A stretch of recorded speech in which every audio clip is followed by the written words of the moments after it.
अज्ञान ध्वांत विध्वंस कोटि सूर्य समप्रभ।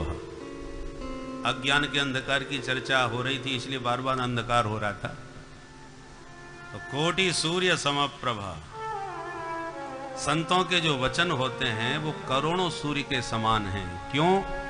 क्योंकि यह प्रकाशमान जो सूर्य है यह बाह्य अंधकार को दूर करता है, जबकि संतों की वाणी से निश्रित जो शब्द की किरण है वो जीव के हृदयगत जन्मांतर का जो अज्ञान अंधकार है उसको मिटाने वाली है।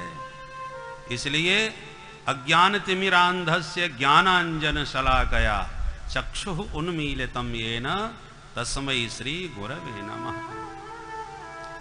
महामोह तम पुंज जासु वचन रवि करन कर। तो महाराज आपके ऊपर गुरु कृपा है, कृपा करके वह कृपा का प्रसाद हमें भी प्रदान करें।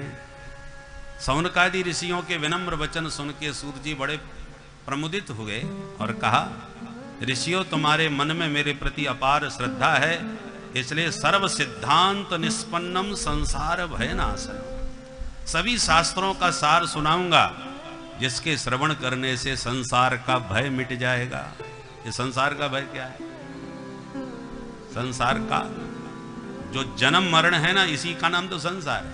पुनरपि जननम पुनरपि मरणम पुनरपि जननी जठरे शयनम। बार बार हम जन्म लेते हैं, तो जन्म में कोई कम कष्ट होता है क्या? जन्म की दुस्सह पीड़ा में बालक कभी कभी मूर्छित तक हो जाता है, और फिर जीवन के तमाम संकट, उसके बाद अंत काले महादुखम, मृत्यु का और भी भयंकर कष्ट है।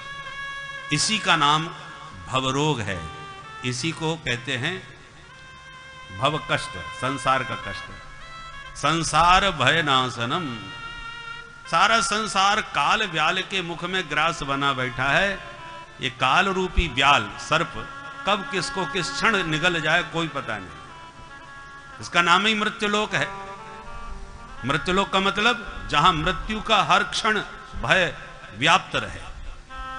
ऐसा कोई स्थान नहीं है सुरक्षित जो मृत्यु की पकड़ से परे हो। आप हर जगह लिखा हुआ पाएंगे, यहां पर पार्किंग करना मना है, यहां बैठना मना है, यहां बातें करना मना है, पर ऐसा कहीं कोई नहीं बोर्ड लगा सकता कि यहां मरना मना है, क्योंकि नाम ही मृत्युलोक है। यहां मृत्यु की हर जगह पैठ है। काल व्याल मुखग्रास त्रास निर्णास हेतवे श्रीमद्भागवतम शास्त्रम कलौ कीरेण भासितम।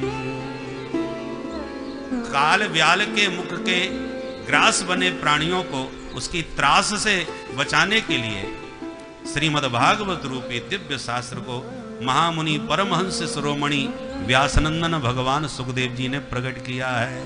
बोल सुखदेव भगवान की जय। इस भागवत की क्या महिमा है, एक घटना से आप समझ लें। जिस समय सुखदेव जी गंगा तट पर राजा परीक्षित को यह कथा सुनाने के लिए उपस्थित हुए, चारों तरफ चर्चा का विषय बन गया कि सम्राट को 7वें दिन मरने का शाप लगा था।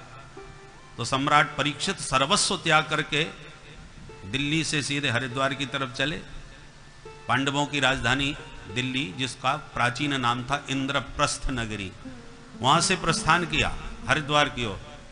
और गंगा तट पर हरिद्वार से पहले मुजफ्फरनगर से 26 किलोमीटर दूर जो सुख तीर्थ है, वहां गंगा के किनारे एकांत में बरगद के नीचे परीक्षित बैठ गए।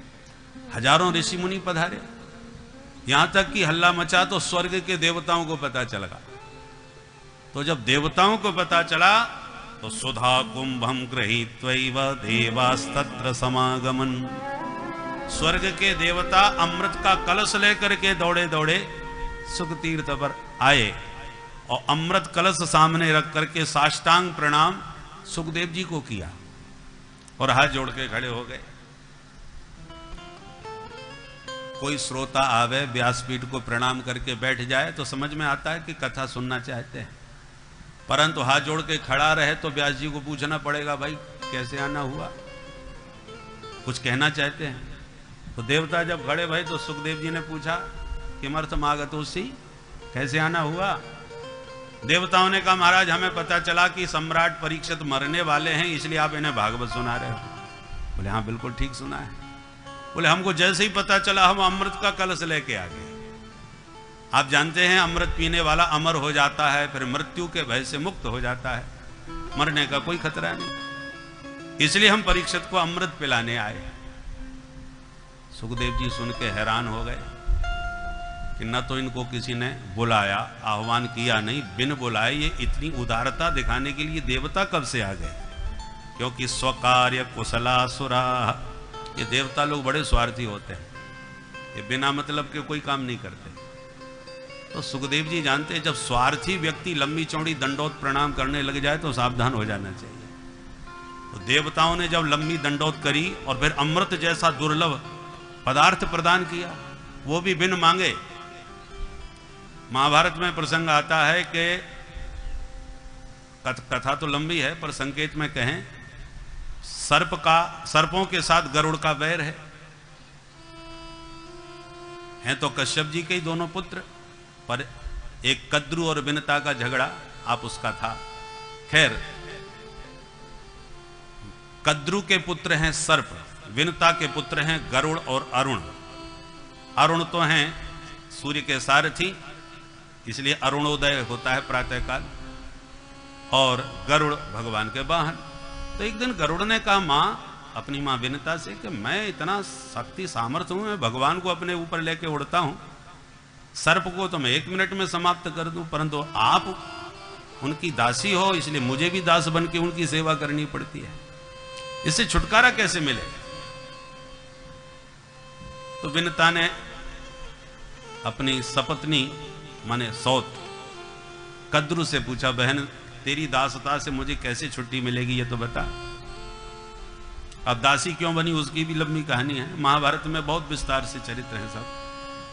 खैर कद्रु ने कहा कि मुझे स्वर्ग का अमृत ला करके दे दो, मैं तुम्हें दासता से मुक्त कर दूंगी। शर्त बड़ी कठोर, अमृत ला के देना है। परंतु पक्षीराज गरुड़ को पता चला तो उसने कहा मैं अमृत लाऊंगा आपको दासता से मुक्ति दिलाने के लिए। उड़ गए स्वर्ग में, जाके जब देवताओं से अमृत मांगा तो देवता सब नाराज हो गए। सर्पों के लिए तुम अमृत लेके जा रहे हो? सर्पों को तो दूध पिलाना भी खतरनाक होता है,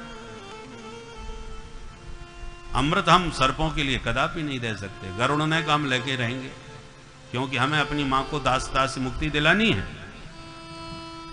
परिणाम यह हुआ कि भयंकर युद्ध हो गया देवताओं के साथ गरुड़ का। इंद्र ने अपने वज्र का भी प्रयोग कर दिया गरुड़ के ऊपर, तो गरुड़ ने एक छोटा सा पंख निकाल करके डाल दिया, बोले तुम्हारे वज्र की मर्यादा रखने के लिए मैं गिरा रहा हूं, नहीं तो तुम्हारा वज्र भी मेरा कुछ नहीं बिगाड़ सकता। ऐसी गरुड़ की शक्ति और सामर्थ्य को देखा तो देवता घबरा गए कि अब महा अनर्थ हो जाएगा, ये अमृत ले जाके कहीं सर्पों को दे दिए, कितना बड़ा महाविनाश होगा। अंत तो गत्वा दोनों में सामंजस्य होगा, झगड़ा खत्म हुआ। इंद्र ने कहा भाई तुम्हारी भी बात रह जाए और हमारी भी मर्यादा रह जाए, कुछ बीच का रास्ता निकालो।